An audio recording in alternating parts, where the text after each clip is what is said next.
오늘도 참 이렇게 예배의 자리, 기도의 자리에 나오시 우리 성도님들 참 제가 봐도 이렇게 참 감사하고 기쁜데 우리 하나님이 보실 때는 얼마나 참 기뻐하실까. 또 우리 조항 장로님 또 이렇게 참 찬양 인도, 사실 저분이 뭐 전문 찬양 사역자가 아니잖아요. 그죠? 그래서 뭐 사실 뭐 어떤 뭐 전문적인 어떤 그런 스킬이나 뭐 기술이 있는 건 아닙니다. 그래서 뭐 이렇게 뭐 그런 전문 사역자에 비하면 뭐 못하시죠, 그죠? 그래도 하나님 앞에 보시기에는 참 얼마나 담백하고 순수하고, 오히려 전문 사역자들 그 정말 현란한 그런 것보다 오히려 우리 장로님의 이 담백한 이 찬양 인도가 훨씬 더 은혜가 되고 훨씬 더 감동이 됩니다. 이거 보십시오. 아멘 하시잖아요. 하여튼 다시 한번 감사드리고, 자 이제 계속해서 참 우리가 살펴보고 있는 것처럼 이 야고보 사도, 지난 시간에 말씀드렸죠. 이 당시 정치적으로나 또 이 경제적으로 여러 가지 참 고난과 핍박 가운데, 그래서 이제 우리가 알아야 될 게 뭐냐면 초대교회 성도들은 대부분이 뭐 거의 99% 해도 맞을 겁니다.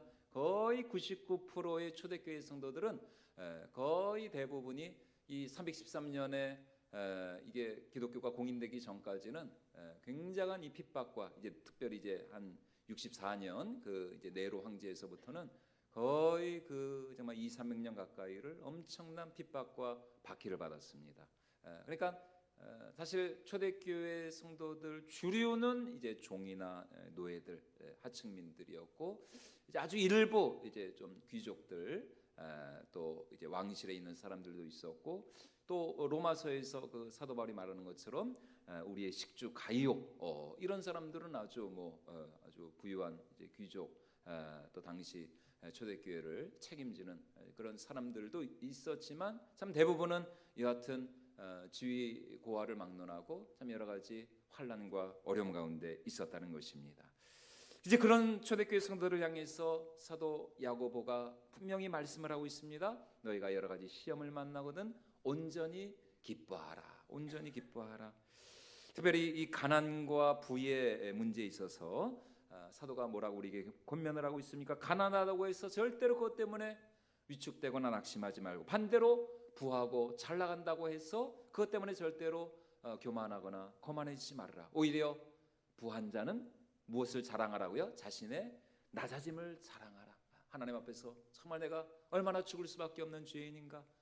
정말 하나님의 은혜가 아니면은 정말 나는 아무런 소망 없는 이런 죄인이었는데, 이런 나를 하나님께서 웬 은혜, 웬 사랑, 웬 축복으로 참 구원해 주시니 너무나 감사합니다. 자신의 낮아짐을 자랑하라는 것입니다. 또 반대로 가난하고 연약한 자들은 그들의 그들의 높아짐을 자랑하라. 비록 현실은 너무나 힘들고 괴롭고 고통스럽고 고난 가운데 있지만, 그럼에도 불구하고 하나님이 나를 얼마나 사랑하시는가, 정말 하나님 앞에서 나는 얼마나 거룩하고 존귀하고 영광스러운 존재인가, 자신의 높아짐을 자랑하라는 것입니다. 그 이유가 무엇입니까? 그것은 바로 이 세상에 있는 모든 것들은 아침 안개와 같이, 저 들녘의 들판의 꽃과 같이 잠시 있다가 사라져버리는 것들이기 때문입니다. 결코 영원한 것이 있을 수가 없다는 것이죠. 영원한 것은 오직 무엇밖에 없습니까? 하나님과 하나님의 말씀만이 영원한 줄로 믿습니다. 그러므로 말씀을 사모하고 하나님을 경외하고 예배하며 신뢰하는 이제 그 사람들만이 영원토록 주님과 함께 거하게 되는 것이죠. 다시 말해, 시험과 고난 가운데서도 온전히 하나님을 신뢰하고 의지하는 사람, 그리고 주님 말씀에 순종하는 사람, 바로 그 사람들이 우리 하나님 앞에서 진정으로 부요한 자들이고, 그런 사람들이 정말 주님 안에서 아름답고 형통한 삶을 살아간다. 그리고 바로 그런 사람들에게 우리 하나님께서 무엇을 약속하셨느냐?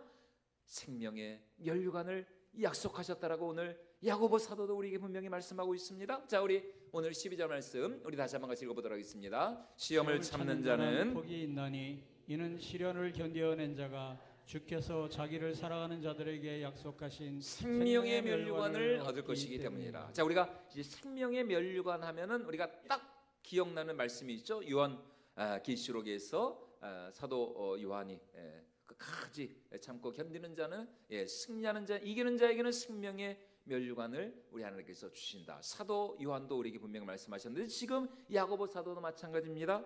시험을 끝까지 참고 견디는 자들, 주께서 자기를 사랑하는 자들에게 생명의 면류관을 주실 것이다. 자, 앞서 말씀을 통해서 사도 야고보는 우리에게 시험 가운데서도 온전히 기뻐하라 이렇게 말씀을 하셨습니다. 그런데 오늘 이 12절 말씀에서 다시 한번 야고보 사도가 하는 말이 무엇입니까? 어떤 자가 복이 있다고요? 시험을 참는 자가 복이 있다. 그냥 단순히 시험을 당한 자가 복이 있다가 아니고요. 시험을 어떻게 한 자요? 참는 자. 그렇죠. 여기서 방점은 어디에 찍혀야 되느냐? 참는 것에 찍혀야 됩니다. 시험을 참는 자가 복이 있다. 참는 자. 여러분 이거를 바꿔 말하면 시험이라고 하는 것은 그냥 한번 그냥 잠깐 왔다가 스쳐 지나가는 게 아니라는 것입니다. 시험이라고 하는 것은 정말 굉장히 끈질기게 끈덕지게 우리를 못살게 굴고 또 우리를 괴롭힌다는 것입니다. 시험이라고 하는 것이 그렇게 정말 우리가 생각하는 것처럼 그렇게 금방 쉽게 끝나는 게 아니라는 것입니다. 목회를 하고 또 성도들을 만나면서 깨닫게 되는 한 가지 사실이 있습니다. 그것은 뭐예요? 시험이 없는 사람은 없다. 시험이 없는 성도가 없습니다. 안 당하는 성도가 없습니다. 야, 저 사람 저분은 정말 아무런 뭐 걱정도 없고 염려도 없을 것 같다라고 생각하는 그분이 오히려 그런 분들이 더 오히려 시험 가운데 있는 경우가 더 많습니다. 뭐 그것이 물질의 문제이든 건강의 문제이든 아니면 자녀의 문제이든 부모님의 문제이든 아니면은 뭐 직장이나 뭐 사업의 문제든 여러분 여러 가지 이 성도들마다 시험과 고난이 없을 수는 없습니다. 여러분 성경은 절대로 우리에게 예수 믿으면은 이제 시험 끝, 고난 끝 여러분 이러지 않아요. 그거는 이단입니다. 이거는 절대로 여러분 성경이 우리에게 우리가 예수님을 믿는다고 해서 우리에게 시험이 없어지는 것은 여러분 아닌 것입니다. 오히려 지금 사도 야고보가 우리에게 뭐라고 말씀하고 있습니까? 오히려 시험 가운데서도 시험 중에서도 끝까지 참고 견디며 인내하는 그 성도가 참으로 복되다. 그리고 바로 그런 자에게 우리 주님이 약속하신 생명의 면류관을 얻을 것이다 말씀하고 있는 것입니다. 여러분은 뭐 운동 선수들뿐만이 아니죠. 뭐 그냥 일반인들도 마찬가지죠. 이 근력이라는 게 얼마나 중요합니까? 근력. 그래서 오히려 연세가 드실수록 더 이게 근력 열심히 걷고 운동하고 근력이 중요합니다. 근력. 그런데 이 근력 근육이 언제 생깁니까? 몇 번 그냥 그 뭐 아령 들고 이렇게 뭐 운동하다가 그냥 힘들면 그냥 포기하고 몇 번 걷다가 아이고 그냥 날도 덥고 그냥 힘든데 그냥 돌아야 되겠다 이러면 안 됩니다. 이러면 안 됩니다. 정말 이제 정말 이 도저히 여기서 한 번 더 못 들 것 같다라고 생각할 때 한 번 더 아령을 들고 이 역기를 들어야 이제 거기서 없던 이 근육이 생기는 것이죠. 그러니까 이 운동 선수들 정말 이렇게 보면 얼마나 참 운동 선수들은 존경스럽습니다. 어떻게 참 그 고된 그 훈련 그 연습을 참 그렇게 참아내는지. 근데 그렇게 참고 견뎌야 여러분 실력이 향상되는 것이고 여러분 이게 기록이 단축이 되는 것이죠. 우리의 믿음도 마찬가지입니다. 참고 견디지 않는다면 인내를 통과하지 않고서는 절대로 우리의 믿음과 신앙이 자라날 수가 없다라는 것입니다. 인내하지 않으면 여러분 우리의 믿음과 신앙의 성장을 기대할 수가 없다라는 것입니다. 참고 견디고 또 인내하는 성도들만이 결국 시험을 통과할 수가 있다라는 것이에요. 그리고 바로 이런 자들에게 우리 주님 무엇을 약속하셨다고요? 생명의 면류관, 영생의 면류관을 약속하셨습니다. 출애굽한 이스라엘 백성들이 40년 광야길에서 여러분 우리가 뭐 민수기서를 우리가 통해서 우리가 잘 알 수 있지 않습니까? 그들이 40년 그 광야길을 걸어갈 때에 어떻게 했어요? 그들이 보여준 그 모습이 어땠습니까? 참고 견디고 인내하기보다는 출애굽 1세대 그 사람들은 조금만 힘들고 어려우면 그냥 원망하고 불평하고 물이 없다라고 고기가 없다라고 왜 이렇게 길이 험하냐 하고 말이죠. 그래서 가데스 바네아에서 그 10명의 정탐꾼들의 그 악평을 듣고 나서 이제 우리는 도저히 안 된다. 이제 다시 우리가 애굽으로 돌아가자. 백투더 애굽 운동을 그들이 벌인 것 아니었습니까? 결국 여호수아와 갈렙을 제외한 출애굽 1세대 사람들 가운데 만 20세 이상의 그 모든 사람들이 타는 사람도 이 가나안 땅에 들어가지를 못한 것입니다. 그러니까 한마디로 말해서 이 하나님의 광야 시험을 통과하지를 못한 것이죠. 그러나 광야에서 태어난 이 출애굽 2세대 이들은 어땠어요? 이들은 그런 자신들의 선조들의 그 모습을 반면 교사 삼아서 그들은 끝까지 견디고 또 참고 인내하여서 결국 약속의 땅 가나안 땅에 들어갈 수가 있었다는 것입니다. 그래서 그들이 그 여리고성 가나안 성의 그 첫 성이 여리고성이었잖아요. 여러분 여리고성이 어떻게 무너졌어요? 그들이 여리고성을 향해서 화살이라도 한 대 쐈습니까? 아니면 돌멩이라도 하나 집어던졌습니까? 아니잖아요. 어떻게 그들이 여리고성을 어떻게 무너뜨렸어요? 네? 어떻게요? 맨날 돌았어. 일주일 동안. 하루에 한 바퀴씩. 마지막 날 7째 날에는 7번. 근데 돌기만 한 게 아닙니다. 무엇이 중요했느냐? 도는데 어떻게 그들로 하여금 하나님 뭐라 그랬어요? 말을 해요, 말아요? 아무 말도 하지 마라. 아무 말도 하면 안 돼. 완전히 침묵 훈련. 아이고 얼마나 입이 근지러웠을까요, 그냥. 아이고 하나님 왜 이러신디야? 하나님 왜 돈다 하신디야? 여호수아한테 한번 물어봐. 너 한번 물어봐. 여러분 얼마든지 여러분 이해가 됩니까? 아니 그거 돈다고 여리고가 무너집니까? 아니 이런 무슨 하나님한테는 죄송하지만 이런 말 같지도 않은 이런 명령이 어디 있어? 아니 세상에 그거 돈다고 세상에 여리고가 그 철옹성인데 여리고가 완전히 그게 외벽과 내벽이 있는 그 당시 고고학적인 그 학자들의 그 발견에 의하면 이 여리고는 무너질 수가 없는 성이었다니까요. 얼마나 이 단단한 이 성벽 두께가 어마어마하고 아니 근데 세상에 그거를 돌기만 하면 무너진다니 얼마든지 여러분 하나님의 명령에 좀 이렇게 좀 반기를 들 수 있지 않았겠습니까? 그런데 출애굽 2세대는 그렇지 않았다는 것이죠. 그들은 정말 하나님 말씀 아무리 그게 어떤 내 생각이나 내 어떤 그런 경험이나 내 상식과 맞지 않는다 해도 하나님의 말씀하셨습니다. 그러니까 40년 동안 그들이 깨달은 게 뭐예요? 하나님은 나보다 지혜롭다. 하나님은 나보다 지혜롭다. 아무리 그게 말 같지 않은 명령이라도 하나님이 말씀하셨으니까 내가 그 말씀에 순종할 때 반드시 하나님께서 우리에게 승리를 주실 것이다. 여러분 그거를 믿고 이스라엘 백성들이 돌았을 때에 여러분 정말 기적도 그런 기적이 어디 있습니까? 여리고성이 그냥 와르르르 무너져 버리는 그런 놀라운 정말 위대한 승리의 역사. 그것이 바로 이스라엘 백성들 그 출애굽 2세대가 40년을 그 광야에서 그들이 훈련받은 그 결과였다는 것입니다. 여러분 광야에서 태어난 출애굽 2세대 그렇게 결국 그들이 그런 인내 훈련 정말 잘 받아가지고 결국 승리할 수가 있었던 것입니다. 과거 7, 80년대 좀 이제 오래된 분이긴 하지만 홍수환 선수 저도 뭐 초등학교 중학교 때 많이 봤던 것 같아요. 홍수환 우리나라 권투의 4전 5기의 주인공. 이분이 한 그 유명한 말이 엄마 나 챔피언 먹었어. 그 홍수환 이 선수. 지금 뭐 당연히 연세가 드셨죠. 근데 이분이 어느 한 방송에 나와서 하는 말이 뭐냐? 지금까지 자기가 이렇게 롱런하고 이렇게 참 성공할 수 있었던 거는 다른 게 아니라는 겁니다. 인내, 사전오기, 다시 또 일어났어. 뭐 넘어질 수 있죠, 쓰러질 수 있죠. 그런데 굴하지 않고 또 다시 일어나서 인내해서 결국 이런 챔피언이 될 수가 있었다라는 것입니다. 한마디로 뭐예요? 좀 속된 말로 끝까지 버티는 놈이 이기는 겁니다. 끝까지.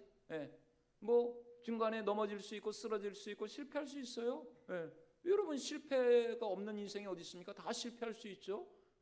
그러나 끝까지 그 실패에 굴하지 않고 끝까지 참고 견디고 인내하는 그 사람, 그 사람이 결국 최후의 승자가 되는 거예요.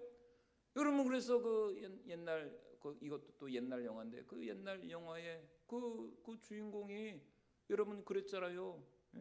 그게 그 충청도 그게 배경으로 한 영화인데, 아이고야, 내 살아보니까 강한 놈이 뭐예요? 강한 놈이 오래 가는 게 아니라 오래 가는 놈이 강한 거더라. 여러분 그 대사 그 유명합니다. 그거. 그 영화 감독이 이 대사 하나 만들려고 그 영화 만든 거예요. 강한 놈이 오래 가는 게 아니라 오래 가는 사람이 강한 겁니다. 오래 가는 거. 끝까지. 그러니까 오래.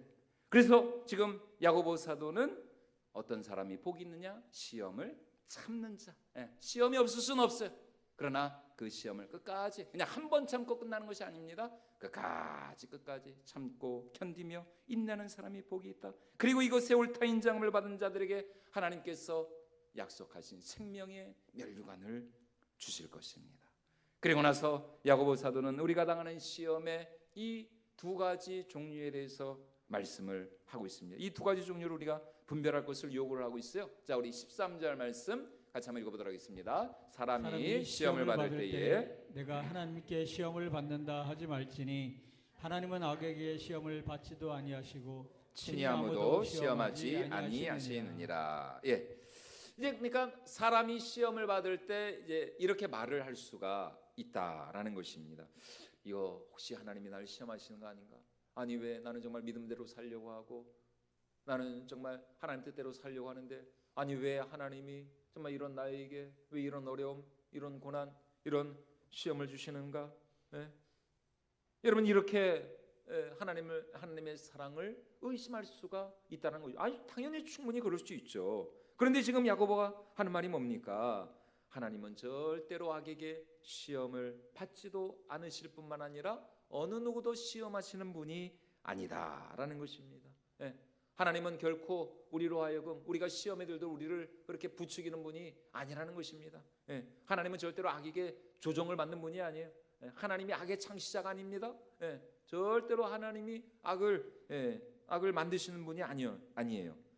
물론 때때로 하나님은 우리의 온전함과 거룩함과 우리의 성화를 위하여서 또 때로는 우리에게 더 큰 은혜와 복을 주시기 위하여서 시험을 허락하시는 경우가 있습니다. 우리를 시험하실 때가 있어요. 그런데 이 시험은 그야말로 테스트로서의 시험인 것이 테스트로서의 시험. 그러니까 상을 주기 위한 이 시험을 통과한 자에게 하나님께서 상을 주시기 위하여서 우리를 때때로 시험하실 때가 있습니다. 그 대표적인 경우가 누굽니까? 바로 창세기 22장에 나오는 아브라함이죠. 아브라함. 하나님이 아브라함을 시험하셨습니다. 내 하나밖에 없는 독자 내가 사랑하는 아들 이삭을 번제 제물로 나에게 바치라. 여러분 창세기 22장 1절과 2절 말씀을 같이 한번 읽어보도록 하겠습니다. 그 일 후에 하나님이 아브라함을 시험하시려고 그를 부르시되 아브라함아 하시니 그가 이르되 내가 여기 있나이다. 여호와께서 이르시되 내 아들 내 사랑하는 독자 이삭을 데리고 모리아 땅으로 가서 내가 내게 일러준 한 산 거기서 그를 번제로 드리라. 1절 말씀 다시 한번 보여주시죠. 뭐라 그랬습니까? 하나님이 아브라함을 뭐 하시려고요? 시험하시려고. 하나님이 시험하셨어요. 아브라함을. 정말 하나님의 그 약속으로 말미암아 세상에 100세가 되어서 낳은 그 아들, 약속의 아들, 언약의 아들, 이 아들을 통해서 천하 만민이 구원을 받아야 되는데 세상에 그런 아들을 번제물로 하나님 앞에 바치려네요. 여러분 정말 이런 얼토당토하는 이런 시험이 어디 있습니까? 그런데 아브라함은 그 하나님의 그 명령에 순종을 했어요, 안 했어요? 순종을 했습니다. 순종을 했어요. 정말 있을 수 없는 순종을 한 것이죠. 그러니까 이 아브라함이 축복의 조상, 믿음의 조상이 된 거 아닙니까? 지금까지 이 야고보 사도가 말한 이 시험이라고 하는 것이 바로 이 테스트로서의 시험이에요. 테스트. 사람이 여러 가지 시험을 받을 때에 온전히 기뻐하라. 하나님께서 우리의 성화를 위하여서 때로 우리에게 주시는 그 고난과 그 시련으로서의 시험을 끝까지 참아야 한다. 그런데 오늘 이 우리가 읽은 본문 23절에서 15절 말씀에서 야고보 사도가 말하고 있는 시험은 테스트로서의 시험이 아닙니다. 이거는 템테이션, 유혹, 미혹으로서의 시험이라는 거예요. 자, 우리 13절 말씀 우리 다시 한번 같이 읽어보도록 하겠습니다. 사람이 시험을 받을 때에 내가 하나님께 시험을 받는다 하지 말지니 하나님은 악에게 시험을 받지도 아니하시고 친히 아무도 시험하지 아니하시느니라. 예, 그러니까 이 13절 말씀을 이제 보다 정확히 번역을 하면 사람이 시험을 받을 때에, 여기를 이제 사람이 이 시험을 유혹으로 바꾸면 됩니다. 유혹. 사람이 유혹을 받을 때에 내가 하나님께 유혹을 받는다 하지 말라. 예. 자, 그렇다면 과연 무엇이 우리를 이 유혹, 우리를 미혹하는 것일까요? 자, 이어지는 14절과 15절에서 이렇게 말씀합니다. 같이 읽겠습니다. 오직 각 사람이 시험을 받는 것은 자기 욕심에 끌려 미혹됨이니 욕심이 잉태한즉 죄를 낳고 죄가 장성한즉 사망을 낳느니라. 예, 우리를 유혹하고 또 시험에 빠뜨리는 것은 다른 것이 아니라 바로 우리 속에 있는, 우리 속에 이 내재에 있는 이 부패하고 악한 이 본성, 우리 속에 이 탐심과 정욕과 이 욕심이 우리로 하여금 죄를 짓게 한다는 것입니다. 아무리 우리가 예수님 믿고 하나님의 정말 사랑받는 거룩한 자녀가 되었어도 여전히 우리 안에는 이 옛사람의 부패한 본성이 남아있죠. 이거는 뭐 어쩔 수 없습니다. 죽을 때까지 우리가 이 몸을, 우리가 이 육신을 입고 있는 한 우리 안에는 이 죄악된 이 옛사람의 본성이 남아있어요. 그런데 이것이 평소에는 잠잠하고 이것이 없는 줄 알았던 이 악한 욕망이 어떤 특별한 어떤 상황이나 그런 환경을 만나면 이 우리 속에 있는, 내 속에 있는 또 다른 이 악한 자아가 또 이 우리 속에서 이렇게 튀어나와 가지고 말이죠, 우리를 조종하려 드는 것이죠. 만약 그때 그 악한 그 부패한 그 욕심과 욕망을 우리가 제대로 컨트롤하지 못한다면 어떻게 되느냐? 오늘 15절 말씀처럼 그 욕심이 우리로 하여금 죄를 짓게 하고 그 죄가 장성하여서 사망을 낳게 된다라는 것입니다. 자, 그러니까 어떻게 해야 됩니까? 우리 속에 이 악한 이 본성, 이 죄악된 이 욕망이 끌어올리려고 할 때 빨리 우리가 이 영적인 이 민감함, 이 영적인 분별력을 가지고 우리가 빨리 하나님의 은혜를 구하고 우리가 또 회개하고 우리가 하나님의 도우심을 구해야 하는 것이죠. 만약 그렇지 않고 계속해서 그런 내 속에 있는 이 악한 욕망, 죄악된 이 본성을 계속 그냥 놔두다 보면은 이제는 내가 죄를 짓는 것이 아니라 그 죄악의 권세가 나를 움직이고 조종하고 나를 컨트롤하기 시작을 한다라는 것입니다. 그래서 정말 우리가 늘 말씀과 기도 가운데 깨어 있어야 할 이유가 바로 여기에 있다라는 것입니다. 그러므로 하나님이 주시는 이 시험, 이 테스트로서의 시험이라고 하는 것은 우리가 끝까지 인내하고 참고 우리가 견뎌야 하지만 우리 속에 있는 이 정욕과 탐심에서 비롯된 이 유혹으로서의 시험은 어떻게 되느냐? 그 악한 본성이 우리를 낚아채지 못하도록 우리가 말씀과 기도 가운데 늘 깨어 경성하며 하나님의 은혜와 하나님의 도우심을 구해야 할 줄로 믿습니다. 그런 유혹과 시험의 순간 여러분 우리가 어떻게 됩니까? 뭐 당장 그 자리에서 무릎을 꿇고 기도를 하든가 아니면 그 자리를 피하든가 도망치든가, 정말 여러분 우리가 정말 성경에 말씀하는 것처럼 우리가 피 흘리기까지 정말 우리가 목숨 걸고 이 죄의 덫에 걸려들지 않도록 우리가 싸워야 한다는 것입니다. 죄와 싸우고 마귀와 싸우고 이 약한 이 욕망과 우리가 싸워야 한다는 것입니다. 그렇지 않으면 결국 욕심이 잉태해서 죄를 낳고 그 죄가 장성해서 사망에 이르게 된다는 것이죠. 그러니까 초장부터 우리 안에 이 욕심의 이 줄기가 뿌리를 내리지 못하도록 여러분 우리가 정말 단호하게 자를 것은 잘라내고 또 피해야 할 때는 피하고 또 우리가 더 큰 하나님의 은혜를 구해야 한다는 것입니다. 무엇이 돈에 대한 욕심이든 아니면은 명예에 대한 욕심이든 아니면은 잘못된 어떤 성적인 욕망이든 여러분 어떻든 정말 이 우리 각자가 우리에게 취약한 우리의 그 취약점을 노리고 우리를 공격해오는 그 사단의 그 악한 공격과 시험과 유혹을 우리가 날마다 끊어내고 잘라내고 우리가 회개하면서 하나님의 은혜와 긍휼을 구해야 한다는 것입니다. 여러분 요셉이 어땠어요? 보디발의 아내가 그렇게 그냥 끈질기게 이 요셉, 이 정말 젊은 청년이었던 이 요셉을 그렇게 유혹을 했잖아요.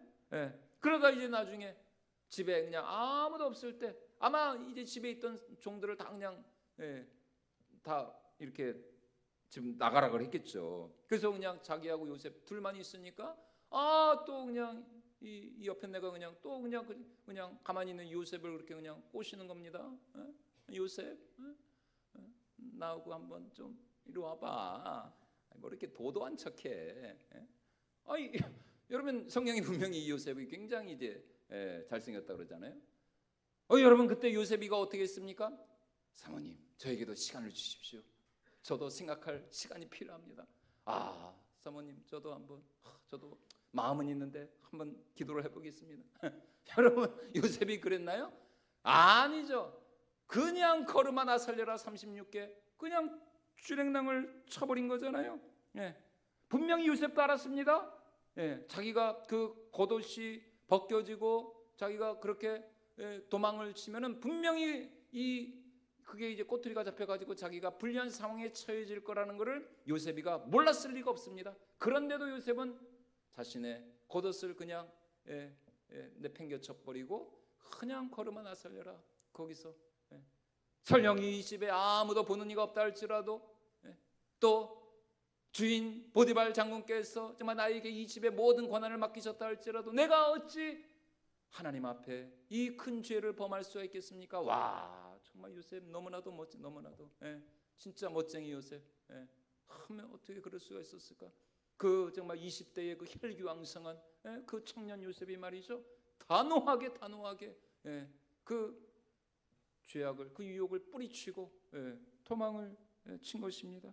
그래서 결국 하나님께서 그런 요셉에게 위대한 이 전화위복의 역사를 일으켜 주시고 이 요셉이가 결국 애굽의 총리 대신까지 된 거 아니었습니까?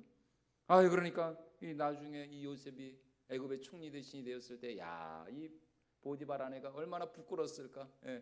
뭐 성경에 나와 있지는 않지만 아이고 부끄러워 요셉을 낳자. 그런데도 뭐 요셉은 그거에 대해서 성경이 아무 말 안 한 거 보니까 분명히 뭐 요셉은 당연히 용서의 사람이니까 당연히 용서를 해주었겠죠. 반면에 삼손은 어땠습니까? 삼손 여러분 삼손은 하나님께서 그에게 얼마나 놀라운 진짜 괴력의 사나이 600만 불의 사나이 그 모티브가 삼손입니다. 삼손 얼마나 이 삼손 엄청난 하나님으로부터 정말 능력을 받은 사람이었어요. 그런데도 그 받은 하나님의 그 은혜와 그 능력을 그냥 헌시짝처럼 그냥 내버리고 이방 여인 들릴라와의 그 잘못된 그 만남으로 인해서 결국 어떻게 됐습니까? 이 삼손이가 머리카락 다 잘리고 그냥 두 눈알 그냥 다 뽑히고 그냥 그 눈에서 얼마나 그냥 피가 그냥 철철 그냥 흘러내렸어요.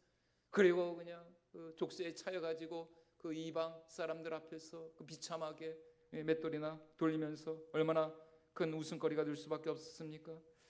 여러분 오늘 우리가 살아가는 이 세상 얼마나 많은 것들이 우리를 미혹하고 유혹하고 정말 우리가 정신 바짝 차리지 않으면은 여러분 우리도 얼마든지 사단의 그 유혹과 시험에 우리가 넘어갈 수가 있다는 것입니다. 얼마나 많은 것들이 우리를 참 시험에 들게 하고 얼마나 우리를 미혹하면서 우리로 하여금 이 죄를 짓게 하는가.